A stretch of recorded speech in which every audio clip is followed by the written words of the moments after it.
نبی پاک فرماتے ہیں جب ماہ رمضان کی آخری رات آتی ہے، یہ بڑی امپورٹنٹ بات ہے، بڑی اہم بات ہے، غور سے سنیے گا. جب ماہ رمضان کی آخری رات آتی ہے تو اللہ عز و جل سب کی مغفرت فرما دیتا ہے. قوم میں سے ایک شخص نے کھڑے ہو کر عرض کی، یا رسول اللہ صلی اللہ تعالی علیہ وسلم کیا یہ لیلۃ القدر ہے؟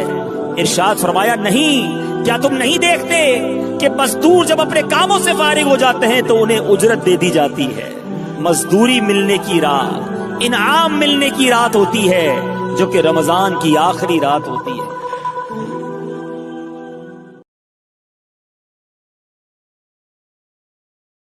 جا رہا ہے یہ مہینہ پھر نہ جانے آئے کب، معاف کر دے ہم کو مولا مصطفیٰ کے نام پر، معاف کر دے ہم کو مولا